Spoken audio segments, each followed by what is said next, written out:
మహాగణాధిపతయే నమః. ఓం గురుభ్యో నమః. ఓం శ్రీమాత్రే నమః. పరమేశ్వర స్వరూపమైనటువంటి జ్యోతిష, వాస్తు మరియు ఇతర అనేకమైనటువంటి శాస్త్రములను మనకు అందించినటువంటి మహర్షులకి నమస్కారం.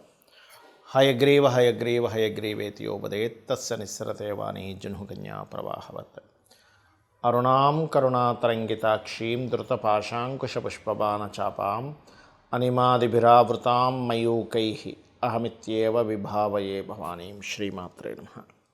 ప్రేక్షకులకి ఆ లలితాంబిక అమ్మవారి యొక్క అనుగ్రహం పరిపూర్ణంగా కలగాలని మనస్ఫూర్తిగా కోరుకుంటూ, మనం ఈరోజు చాలామంది అడుగుతున్న ప్రశ్న ఏంటంటే, శని మారుతున్నాడు కదా మార్చి 29వ తేదీ నుంచి, దాని మూలంగా ఎలాంటి ఫలితాలు ఉంటాయి? అందులో ముఖ్యంగా శని భగవానుడు మారినప్పుడు ఒక 2 నెలలు రాహు కూడా ఇక్కడే ఉంటాడు. రాహు శనులు కలిసి ఉంటారు ఒక 2 నెలలు. ఆ 2 నెలల పరిస్థితి ఏంటి? మారకముందు ఇక్కడ శని ఉన్నప్పుడు ఎటువంటి ఫలితాలు ఇస్తాడు ద్వాదశ లగ్నాల వారికి? అదేవిధంగా అసలు జాతకమే తెలియదు అనుకునేటువంటి వారు, నక్షత్రము లగ్నము ఏమీ తెలియదు కొంతమందికి, అటువంటి వారు ఎటువంటి జాగ్రత్తలు తీసుకోవాలి, ఎటువంటి శుభ ఫలితాలు ఉంటాయి అనేటువంటి విషయాల్ని ఒక్కొక్క లగ్నరీత్యా తెలుసుకుందాం. అయితే ఈ విషయాలు చెప్తుంది నేనైనప్పటికీ కూడా చెప్పిస్తుంది సాక్షాత్ లలిత అమ్మవారిగా భావిస్తూ ఒక్కొక్క లగ్నం గురించి మనం తెలుసుకుందాం. సింహలగ్నము, సింహరాశి. సింహం వారికి ప్రస్తుతం శని సప్తమ స్థానంలో సంచరిస్తున్నారు. సప్తమ శని అనేటువంటిది కాస్త పార్ట్నర్షిప్స్, జీవిత భాగస్వామిని ఎంపిక చేసుకునే విషయంలోని జీవిత భాగస్వామి కాస్త ఎక్కువ శ్రమ పడుతున్నారు. అంటే ఒక స్త్రీమూర్తి ఉంది, జీవిత భాగస్వామిది సప్తమ స్థానం అవుతుంది కాబట్టి వారికి కాస్త ఉద్యోగరీత్యా శ్రమ అనేటువంటిది ఎక్కువగా జరుగుతూ ఉంటుంది. వీళ్ళకి ఎఫెక్టే ఉండదు సప్తమ శని జరిగేటప్పుడు. కాకపోతే సమాజంలో లేదా పార్ట్నర్స్తో ఉండేటువంటి స్ట్రెస్ కాస్త వీళ్ళ మీద పడుతూ ఉంటుంది. మీకు అష్టమంలోకి మారుతున్నాడు 29/3/2025 నుంచి. అక్కడి నుంచి అష్టమ శని. ఒకటే గుర్తుపెట్టుకోండి, అష్టమ శని వచ్చిందనగానే వెంటనే ఏదో అయిపోతుంది అనేటువంటి భయాలు ఫస్ట్ మానేసేయాలి. నిజంగానే మీకు అష్టమ శని ఇబ్బంది ఇస్తుందా, మంచి ఫలితాలు ఇస్తుందా అనేటువంటిది చాలా స్పెసిఫిక్గా ఉంటుంది జన్మజాతకంలో చూసుకుంటే. మీ జన్మజాతకంలో కనుక అష్టమ శని ద్వారా మీకు వర్క్స్ లేట్ అవ్వాలని ఉంటే లేట్ వరకే అవుతుంది, అంతకుమించి ఏమీ ఉండదు. అలాగే అష్టమ శని జరిగేటప్పుడు కొన్నిసార్లు మీరు చెయ్యని పనికి కూడా నింద అనుభవిస్తూ ఉంటారు. ఇది పర్టికులర్గా జాగ్రత్త పడాలి. అయితే ఇక్కడ మీరు చూసుకోవాల్సిన అంశం ఏమిటి అంటే, ఈ అష్టమ శని జరిగేటప్పుడు పర్టికులర్గా వ్యాపార లాభాలు కూడా ఇస్తాడు సింహలగ్నం వారికి. ఎప్పుడు ప్రతిదీ కూడా ఇబ్బంది ఇవ్వాలని రూల్ లేదు, గుర్తుపెట్టుకోండి. అందులో బిజీ అయిపోయి స్ట్రెస్ అవుతూ ఉంటారు. ఆ లాభాలు వచ్చేటువంటి దాంట్లో అయ్యో ఇదేంటి ఇక్కడ వస్తాయనుకుంటే మళ్ళీ ఇక్కడ రాలేదని కొంచెం స్ట్రెస్ అవుతూ ఉంటారు.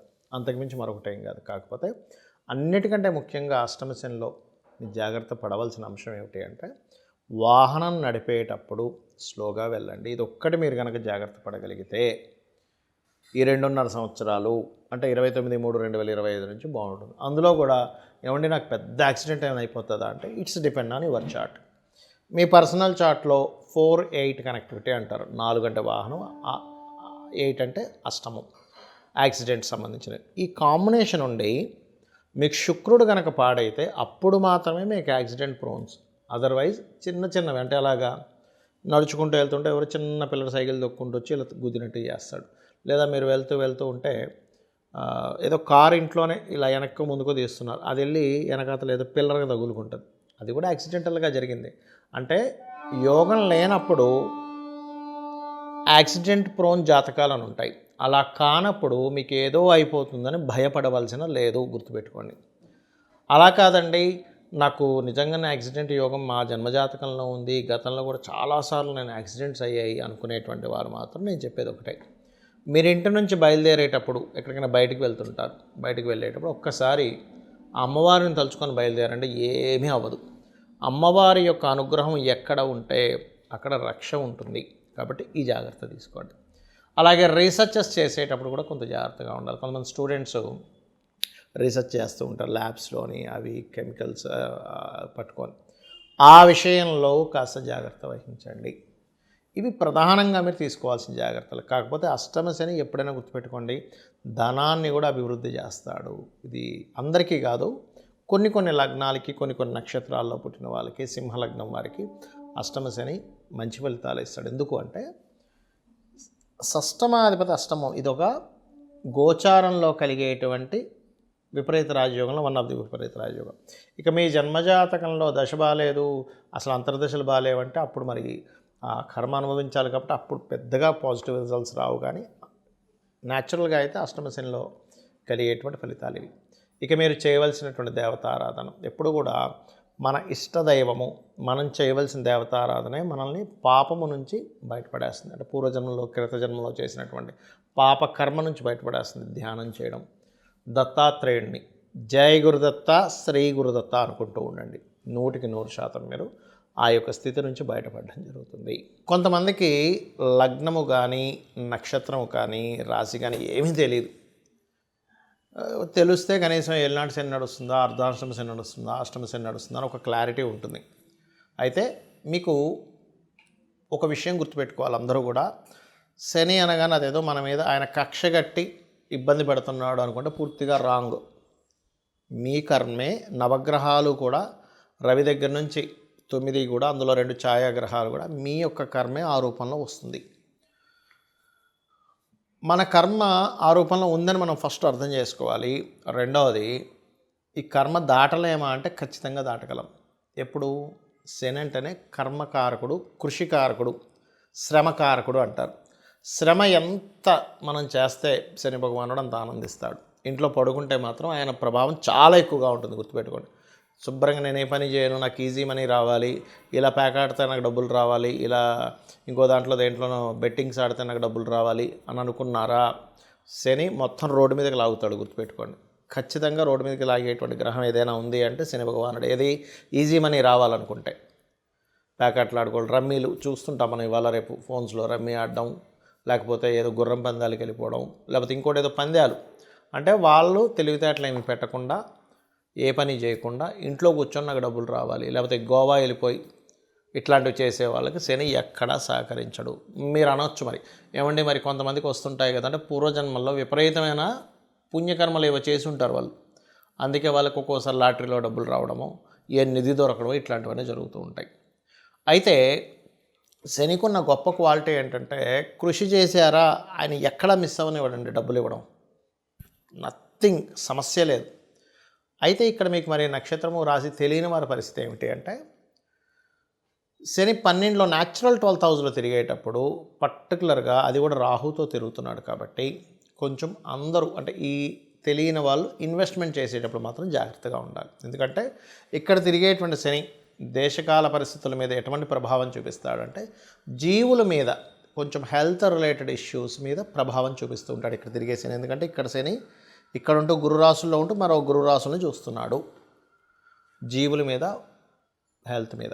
అలాగే కర్మ, వర్క్ మీద. అంటే నేను మీకు గతంలో ఇక్కడికి శని కుంభంలోకి ఎంటర్ అయ్యేటప్పుడే మీకు హెచ్చరించాను 2 సంవత్సరాల క్రితమే. శని ఇక్కడ నుంచి స్లోగా మేషం వరకు వెళ్తున్నాడు.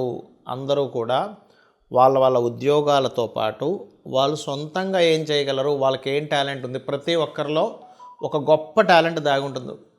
వాళ్ళ టాలెంట్ ఏంటో గుర్తించి దాన్ని సైడ్గా పెట్టుకొని దాని ద్వారా కూడా సైడ్ ఎంతో కొంత మనీ ఎర్న్ చేసుకునేటువంటి దీంట్లోకి జనాలందరూ వెళ్ళవలసినటువంటి పరిస్థితి రాబోతుంది. అలా వెళ్ళాలి, ఇప్పటి నుంచే మీరు సెట్ చేసుకోవాలని.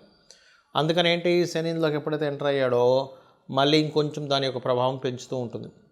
పెద్ద పెద్ద దేశాల్లో కొంత ఆర్థిక మాన్యాలు రావడం, కొన్ని వర్క్ చేసేటువంటి విధానాల్లో చాలా మార్పులు రావడం, కొన్ని ధర్మ విరుద్ధమైనటువంటి కొన్ని పరిస్థితులు రావడం, రాజ్య సంబంధించినటువంటి విషయాల్లో, రాజకీయ నాయకు సంబంధించినటువంటి విషయాలు అనేకమైనటువంటి మార్పులు జరగడం, ఇవన్నీ కూడా జరుగుతూ ఉంటాయి స్లోగా శని యొక్క సంచారం ఎప్పుడైతే మారుతూ వస్తూ ఉందో. కాబట్టి మీకు డేట్ ఆఫ్ బర్త్ తెలిసినా తెలియకపోయినా ఏమైనా సరే ఒకటే గుర్తుపెట్టుకోండి, మీకు పనులన్నీ ఆలస్యం అవుతున్నాయి అంటే పూర్వజన్మల్లో ఎక్కడో శనికి సంబంధించిన దోషం మీరు చేశారు, అది ఈ కర్మలో ఈ రూపంలో వచ్చింది. అందుకని మీరు చేయవలసింది ఏమిటంటే శనివారాలు ప్రత్యేకంగా తైలము ఒంటికి రాసుకొని చక్కగా స్నానం చేయండి, దానివల్ల కొంత దోషం పోతుంది. రెండవది, మధ్యాహ్నం పూట నిద్రపోకండి పొరపాటును కూడా. చిన్నపిల్లలు, స్త్రీలు, బాగా ఏజ్డ్ పర్సన్స్కి సంబంధం లేదు, వాళ్ళు నిద్రపోవాలి, ఎందుకంటే వాళ్ళకి ఎనర్జీ సరిపోదు. మాటి మాటికి మేలుకు వస్తూ ఉంటుంది. మధ్యాహ్నం పూట కాసేపు నిద్రపోవాలి. ఇంట్లో స్త్రీలు ఇంట్లో పనులు ఉంటాయి, పాపం వాళ్ళు పొద్దున్నే లేచి చేస్తారు. వాళ్ళకి శనికి సంబంధం ఇబ్బంది ఏమి ఉండదు. కానీ మంచి యువకులు ఒక 15 ఏళ్ళ నుంచి 15 ఏళ్ళ వయసు నుంచి ఒక 55 ఏళ్ళ వయసు వరకు ఉండే వాళ్ళందరూ కూడా యువకుల కిందకే వస్తారు. వీళ్ళు మధ్యాహ్నం పూట కాసేపు నిద్రపోవడం ఇట్లాంటివి చేయకండి. శని ప్రభావం ఖచ్చితంగా పడుతుంది. మళ్ళీ కొంతమంది సాధకులు ఉంటారు, రాత్రి సమయంలో జపం చేసుకుంటారు, రాత్రంతా అమ్మవారి జపాలు చేసేవాళ్ళు ఉంటారు. వాళ్ళు మధ్యాహ్నం పూట కాసేపు పడుకోవచ్చు, దానికేం కాదు. నైట్ డ్యూటీస్ చేస్తూ ఉంటారు కొంతమంది, వాళ్ళకి ఇబ్బంది ఏం లేదు. కానీ మీకు ప్రభావం పడకుండా ఉండాలంటే మాత్రం ఇవి ఖచ్చితంగా పాటించాలి. ఎక్కువగా వాకింగ్ చేయాలి, ఎక్సర్సైజెస్ చేయాలంటే మార్స్ ఎనర్జీని పెంచుకోవాలి. ఇక్కడ హోమాలకు ఎక్కువగా పార్టిసిపేట్ చేస్తుండాలి. చండీ హోమము లేదా చండీ పారాయణం చేస్తుండాలి. ఆంజనేయ స్వామి ఆలయం కానీ, నరసింహస్వామి ఆలయం కానీ, ఏదైనా శక్తి దేవత ఆలయాలు లేదా గణపతి ఆలయం లేనట్లయితే మీకు దగ్గరలో రావి చెట్టు ఉన్నా కూడా దాని చుట్టూ ప్రదక్షిణం చేసినా కూడా మీకు ఆ యొక్క దోషం అనేటువంటిది పరిపూర్ణంగా తొలగిపోతుంది. సో ఈ రకంగా చేసి మీ యొక్క అభివృద్ధి ఆ యొక్క స్వామివారి అనుగ్రహం లేదా అమ్మవారి అనుగ్రహం ద్వారా మీరు పొందాలని కోరుకుంటూ శ్రీమాత్రే నమః.